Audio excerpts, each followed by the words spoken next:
All right, we got a org post, we're being told. Alpha 4.8, promote your organization. Reads from Synthwave on the Spectrum posts made 420. Plays it. Alpha 4.8 is introducing tactical strike groups, a new cooperative actively built around teamwork. To make sure nobody's stuck looking for a group when it drops, we're putting out the call to orgs who are actively recruiting. We'll be publishing an org spotlight comm link ahead of the patch to help players find a group that fits their playstyle. If your org is recruiting and you've got a good home for new folks, we want to hear from you. I got things to say about this. Stand by. It continues. Why should your org take part? All orgs are welcome regardless of size or focus. Rescue and aid, mentoring, security, hauling, multi-crew combat, or just a good group of people who enjoy playing together. If you're recruiting and want to be featured, throw your hat in the ring. Make sure to provide the following when submitting your org for consideration. Email subject line, org spotlight submission, including the name of your org logo, a quick description of your org and its interest, why a new player should join, a link to the org page. Starting today, you have until April 30th to send an email with your org info to the following email address. From the submissions we receive, we'll choose a selection of organizations to feature in the comm link. We're looking forward to seeing your submissions. Thanks, and see you in the verse. I don't really know where to start here. There's this really great feeling around Star Citizen that in very large part comes from the community. I've always been one to be like, hey dude, the game company itself is making some really good stuff here, but the community does a absolute ton of making that accessible to the player base. I mean, God, I don't know where to start. The organization system, dude, you could go back. Hold on, actually, I think Jared said it best. So my question, Benoit, friend, this is all of us, person whom chat has dubbed brother, my brother from another mother. When, Benoit, when, please, dear God in heaven above or down below, who do I have to talk to? Sure. Give me something good for social. Yeah. Well, so what is it now? It's all a blur. A social universe, right? The last panel that we did at CitizenCon. That outlines the vision of what we want to do with social. Now, with the year that we just had, we had to take a little bit of a detour on that initial plan. But right now, we have completely formed the social strike team. And so, a bit like the heroes team, right? The social strike team, its only mission is to execute this plan, right? And so, so don't bury the lead. There is now an official dedicated team on this. Social strike team, yes. Okay. Exactly. And so this group is currently looking at all of the components that make up the social systems now, right? Fortunately for us, the work didn't stop on this side, even though we couldn't enact the changes in the game. On the back end side of things, there's been a lot of progress on social. And so even though the systems look primitive in game, their capabilities have grown quite a bit, even in 25. Okay, I'm going to cut him off here because we got to go back in history now. I'm going to get to a point here, but if we go back to one of these really early Citizen Cons and we jump in here, you should be able to find Benoit.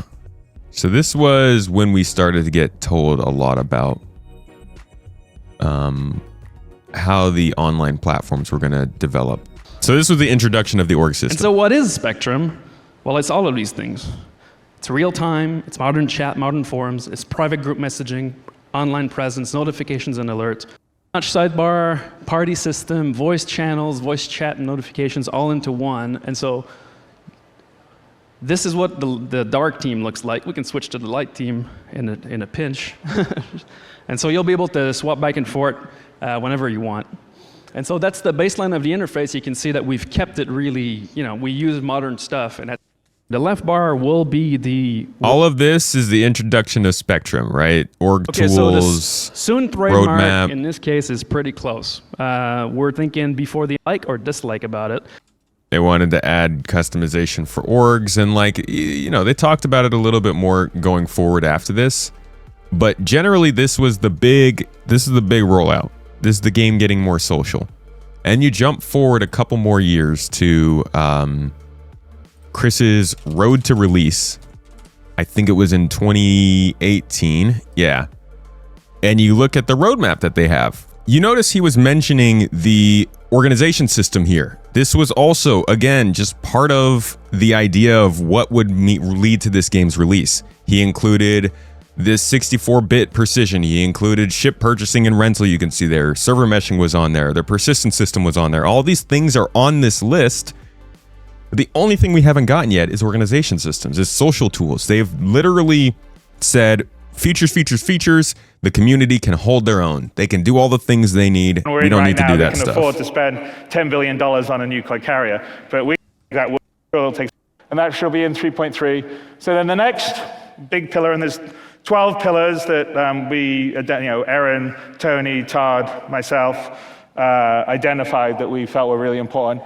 And the organization system, so this, we already have a version of it online, but this is the organization system inside the game. So you can get your org mates together, you can do things like assign out roles or missions or cost share or revenue share, specify ties for the group, or however you would like to organize it into different pods or modules for communication reasons. And we want to move that in so build it further out on the website for some of that stuff, and then bring it across into the game, and you have all that. So you and your friends can create your organizations or groups as small or as big as you want. And that brings us back to this post. The fact that they're asking us to promote our org, the fact that we have to send in the information so they can see which orgs. I get that they want to get some like engagement out of it. They want to see who's actually active and trying, but they should have all this info because we've had an org system for years and they haven't let us bring it in game. So we've been dealing with it in Spectrum. And I think it's genuinely an embarrassment to put out a call for people to advertise their orgs because this game doesn't have a way for people to play together. We can go back to CitizenCon 2024. A whole social universe talked about. It's 50 minutes of just talking about how this stuff was going to work. You'll obviously be able to add your own as well. So you'll never... One of the first things they mentioned was a looking for group page. Easy for you to find interesting and engaging gameplay. It's basically player-powered matchmaking. So if you are looking for more players, just go in here, advertise your party, give it an informative name like Ben has done here. Space Combat Fun Times. And you could even set things like a specific contract that you want to play, or roles that you're looking to fill. Maybe you need gunners, engineers, pilots. Meat shields. Maybe that. You could also limit the number of members. This is literally what they're describing here. They're like, we need rescue, security, hauling, multi-crew. Yeah, dude. It's so embarrassing, CIG. Why are you doing this? How are they giving us this a year and a half before they then come back and ask us to build the groups for them outside of the game? I'm so frustrated with the social features in this game. As a primarily single-player focused person, it's like this. We're like at our the end of the rope with this, dude. There's nothing else we can do in this game. Oh, but use Discord, of course. But that's the problem, man. People will tell you need to use Discord, but that does not take care of making groups for group activity. And the fact of the matter is that CIG is responsible for creating the content schedule. They're responsible for making these updates. They're responsible for advertising these new features that they want to bring into the game. They're responsible for advertising the new events that are org focused. They didn't have to tell us there were going to be fleet battles. We didn't have to have fleet battles if we weren't going to have a comm system. And I get that the comm system is dependent on free time, on the whole company being able to shift and account for differences in development, but this is 4.8 has the potential of being, like people have said, the biggest update of this year. One of the bigger updates we've seen. But it just feels like this is going to be embarrassing. We'll see. We'll see how it goes.